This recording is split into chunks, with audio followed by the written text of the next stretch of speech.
Perkenalkan, nama saya Afrian Tolapik, NIM 18030039 dari kelompok 8.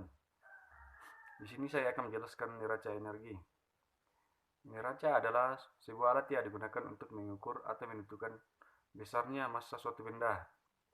Setiap benda yang diukur pasti memiliki besaran dan satuan. Penggolongan sistem. Penggolongan sistem terbagi menjadi tiga, yaitu sistem tertutup, yaitu bila tidak ada aliran atau pertukaran massa antara sistem dan lingkungan. Contohnya sumber melesat dalam wadah. Sistem terbuka, yaitu bila terdapat aliran atau pertukaran massa antara sistem dan lingkungan. Contohnya unit operasi yang mengalir secara kontinu. Sistem diisolasi atau tersekat, yaitu bila tidak ada aliran massa atau energi antara sistem dan lingkungan. Contohnya air dalam botol termos. Jadi di sini kita akan menjelaskan tentang perumusan neraca energi. Di mana neraca energi itu diambil dari hukum termodinamika 1, yang dimana energi tidak dapat dimusnahkan atau dibuat, tetapi energi hanya dapat diubah bentuknya. Nah, di sini pada slide kali ini kita akan bahas konsepnya. Jadi saat ada kalor yang masuk ke dalam sistem, kalor itu akan diubah bentuknya dan keluar sebagai kerja. Atau sebaliknya, kerja yang masuk ke dalam sistem akan diubah bentuknya menjadi kalor yang keluar. Seperti itu. Jadi energi itu tetap, cuman berubah, bentuknya aja berubah. Tidak bertambah kayak apa-apanya gitu, atau berkurang. Hanya energinya yang berubah bentuknya. Oke? Di sini kita akan membahas tentang energi potensial, yang dimana energi potensial adalah energi yang dimiliki suatu sistem berkaitan dengan kedudukan sistem bermassa relatif terhadap bidang referensi. Bila sistem tersebut berada dalam medan gravitasi yang uniform dengan rumus energi potensial atau satuan massa sama dengan energi potensial total per massa sama dengan kuat medan gravitasi kali posisi sistem. Nah, itu biar lebih gampangnya gini aja. Kalau menurut saya energi potensial itu gini. Ini gunung, mana ya gunungnya? Ini gunung nih. Gunung. Ini orang yang naik, orang naik mobil lah misalnya. Orang naik mobil, taruh sini, set, dan akan turun. Nah, pada saat energi yang masuk, pada saat dia naik ke atas ini, di atas ini ya, pas di atas bukit ini adalah energi potensialnya, yang dimana dia akan turun adalah energi yang keluar. Ini berkaitan dengan neraca energi juga sebetulnya. Jadi energi yang masuk, energi yang keluar. Nah, energi potensial itu saat dia berada di atas bukit ini. Saat dia berada di atas bukit ini karena ketinggian. Bahan bakar. Bahan bakar adalah bahan yang apabila dibakar dapat meneruskan proses pembakaran tersebut dengan sendirinya disertai dengan pengeluaran kalor. Pembakaran dapat kita bedakan menjadi dua. Yang pertama, pembakaran dan pembakaran sempurna. Pembakaran adalah reaksi kimia yang cepat antara oksigen dan bahan yang dapat terbakar disertai timbulnya cahaya yang menghasilkan kalor. Yang kedua, pembakaran sempurna.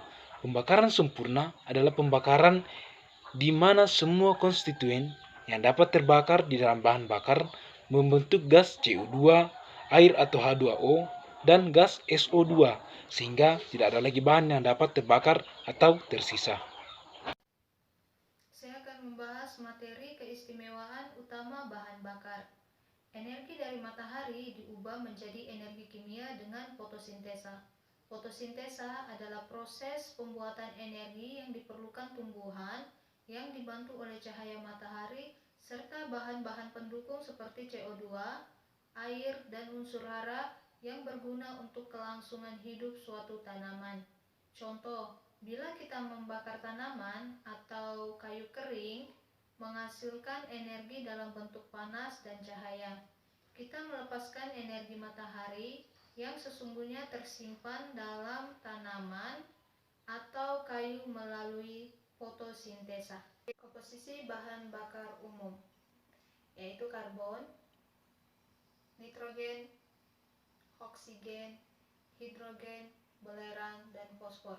Selain itu, senyawa ini juga memiliki nilai persentase dalam minyak bumi, seperti karbon 83 hingga 87%, nitrogen 0,1 hingga 2%, hidrogen 10 hingga 14%, oksigen 0,1 hingga 2%, dan belerang 0,04 hingga 6%. Spesifikasi dasar bahan bakar: viskositas atau kekentalan, flash point, titik didih, faktor karakterisasi, titik bakar. Viskositas atau kekentalan merupakan pengukuran dari ketahanan fluida yang diubah dengan tekanan maupun tegangan. Flash point adalah temperatur terendah suatu liquid, di mana liquid akan menguap untuk membentuk suatu campuran yang dapat terbakar di udara. Titik didih adalah suhu di mana tekanan uap sebuah zat cair sama dengan tekanan eksternal yang dialami oleh cairan. Sebuah cairan di dalam vakum akan memiliki titik didih yang rendah dibandingkan jika cairan berada di dalam tekanan atmosfer. Titik bakar adalah temperatur pada keadaan di mana uap di atas permukaan bahan bakar minyak terbakar secara kontinu apabila nyala api didekatkan. Jenis-jenis bahan bakar. Bahan bakar cair seperti 1. Sulfur, 2. Nilai kalor, 3. Kadar abu, 4. Kadar air, 5. Residu karbon, 6. Penyimpanan bahan bakar minyak. Sifat bahan bakar cair: 1. Densitas, 2. Spesifik graviti, 3. Viskositas, 4. Titik nyala, 5. Titik tuang, 6. Panas jenis. Bahan bakar padat atau batu bara. Sifat bahan bakar padat. Klarifikasi batu bara. Batu bara diklarifikasikan menjadi 3 jenis utama, yakni antarits, bituminous, lignit, meskipun tidak jelas pembatasan di antaranya. Pengelompokannya lebih lanjut adalah semi antarits, semi bituminous, dan subbituminous. Antarits merupakan batu bara tertua jika dilihat dari sudut pandang geologi, yang merupakan batu bara keras tersusun dari komponen utama karbon yang sedikit kandungan bahannya mudah menguap dan hampir tidak berkadar air. Sifat fisik dan kimia batu bara. Sifat fisiknya yaitu termasuk nilai panas, kadar air, bahan mudah menguap, dan abu. Sedangkan sifat kimianya tergantung dari kandungan berbagai bahan kimia seperti karbon, hidrogen, oksigen, dan sulfur. Analisis batu bara. Terdapat 2 metode untuk menganalisis batu bara, yaitu analisis ultimate dan analisis proximate. Analisis ultimate menganalisis seluruh elemen komponen batu bara, padat atau gas, dan analisis proximate menganalisis hanya fixed karbon, bahan yang mudah menguap, kadar air, dan persen abu. Penyimpanan, handling, dan persiapan batu bara. Penyimpanan, handling, dan persiapan batu bara. Penyimpanan batu bara yang baik akan meminimalkan kehilangan karpet dan kerugian terjadinya pembakaran mendadak. Sedangkan di industri batu bara dihandling secara manual maupun dengan konveyor. Pada saat handling, batu bara harus diusahakan supaya sesedikit mungkin batu bara yang hancur membentuk partikel kecil dan sesedikit mungkin partikel kecil yang tercecer. Persiapan batu bara. Sebelum pengumpaman ke boiler merupakan tahap penting untuk mendapatkan pembakaran yang baik. Ya, di sini kita akan membahas tentang bahan-bahan bakar gas, sifat-sifat bahan bakar gas. Nah, di slide ini ada disajikan tabel sifat fisik dan kimia berbagai bahan bakar gas, yang dimana kita memakai 3 bahan bakar gas, yaitu adalah gas alam, propan, dan butana. Nah, dengan perbandingan massa jenis relatif, nilai kalor yang lebih tinggi, dan perbandingan udara atau bahan bakar, suhu nyala api, serta kecepatan nyala api. Di sini gas alam memiliki massa jenis relatif 0,6, nilai kalor 9.350, terus perbandingan udara per bahan bakar adalah 110, suhu nyala api 1954 dan kecepatan nyala api adalah 0,290. Nah, sedangkan bahan bakar propan memiliki massa jenis relatif 1,52, nilai kalor 22.200, perbandingan udara per bahan bakar adalah 25, suhu nyala api adalah 1967, dan kecepatan nyala api adalah 0,460. Sedangkan butan memiliki massa jenis relatif 1,96, nilai kalor adalah 28.500, perbandingan udara per bahan bakar adalah 32, serta suhu nyala api adalah 1973, dan kecepatan nyala api adalah 0,870. Seperti itu, brother. LPG terdiri dari campuran utama propan dan butan dengan sedikit persentase hidrokarbon tidak jenuh atau propilen dan butilen, dan beberapa fraksi C2 yang lebih ringan dan C5 yang lebih berat. Senyawa yang terdapat dalam LPG adalah propan C3H8, propilen C3H6, normal dan isobutan C4H10, dan butilen C4H8. Gas alam. Gas alam merupakan bahan bakar dengan nilai kalor tinggi yang tidak memerlukan fasilitas penyimpanan. Kandungan utama gas alam adalah metan, yang mencapai jumlah sekitar 95%.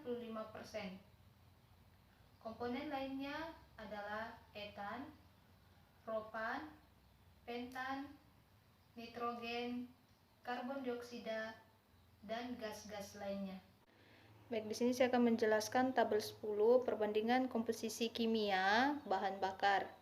Di sini ada beberapa senyawa, yaitu karbon, hidrogen, sulfur, oksigen, nitrogen, abu, dan air. Di sini kita akan bandingkan. Karbon memiliki nilai yang cukup tinggi, yaitu bahan bakar minyak 84, karbon dalam batu bara 41,11, gas alam 74. Jika dibandingkan dengan komponen atau komposisi-komposisi lainnya, hidrogen yang paling tinggi, dan sedangkan yang terendah yaitu nitrogen, di mana bahan bakar minyak sedikit, batu bara 1,22, gas alam 0,75. Jadi dapat disimpulkan bahwa karbon memiliki nilai komposisi kimia yang tinggi, dan nitrogen memiliki komposisi kimia yang rendah. Kita masuk pada perhitungan stoikiometri. 32 kg sulfur memerlukan 32 kg oksigen membentuk 64 kg sulfur dioksida. Oleh karena itu, 1 kg sulfur memerlukan 32 per 32 kg atau 1 kg oksigen. Atau kita setarakan, pertama-tama kita memerlukan setarakan terlebih dahulu. Pertama itu sulfur ditambah dengan O2 menghasilkan SO2. Nah, 32 ini kita dapat dari BM atau berat molekul setiap unsur atau dalam sulfur dan oksigen. Nah, 32 kg kita tambah dengan 32 menghasilkan 64 seperti yang diminta pada soal tersebut. Ya, demikian presentasi dari kelompok kami. Kiranya ilmu yang kami berikan dapat bermanfaat untuk teman-teman semua, untuk teman-teman pakai dalam melaksanakan tugas studi di bangku kuliah atau dimanapun teman-teman berada. Sekian dari kelompok kami. Assalamualaikum warahmatullahi wabarakatuh. Shalom, nama budaya, salam kebajikan, dan hidup mahasiswa.